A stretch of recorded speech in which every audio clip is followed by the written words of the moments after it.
we have before us the opportunity to forge for ourselves and for future generations a new world order, a world where the rule of law, not the law of the jungle, governs the conduct of nations.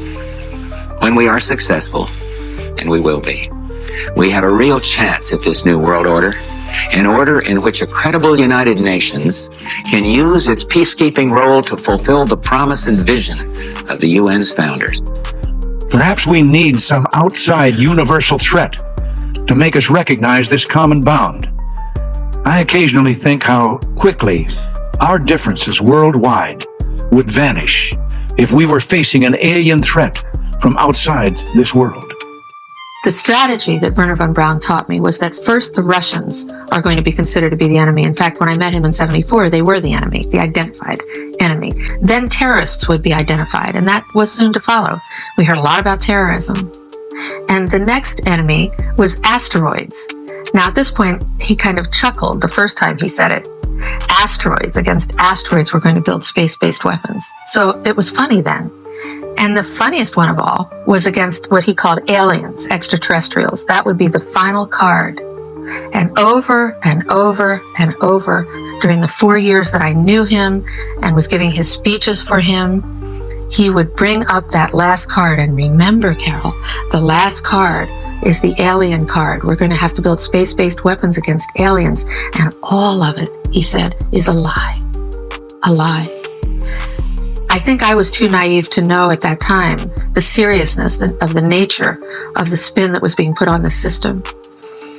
And now the pieces are starting to fall into place.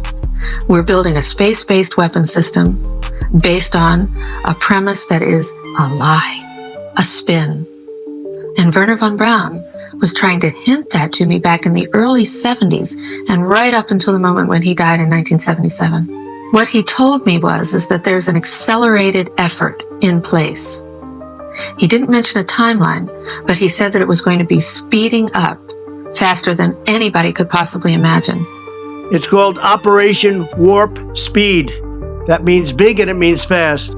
That the effort to put weapons in space was not only based on a lie, but would accelerate past the point of people even understanding it until it was already up there and too late. Well, this is quite a story, and it comes from the man who headed Israel's space security program for nearly 30 years. Chaim Eshed is making the extraordinary claim that the United States and Israel have been in contact with a group of aliens for years, not immigrants, but extraterrestrials. He has called them the Galactic Federation of Aliens, and he says President Trump is aware of the existence of these aliens and had been on the verge of revealing their secrets, he claims, but was asked not to do so by the Federation in order to prevent what he calls mass hysteria. Well, the retired general says the US and Israel have kept it from the public because, quotes, humanity isn't ready and the aliens don't want to reveal themselves until humanity can evolve, he says, and understand what space really is. Are we finally on the eve of a true age of disclosure when all government secrets about alleged alien life and UFOs will finally be revealed? Perhaps after President Trump gave the green light for government files on extraterrestrial life to be released to the public.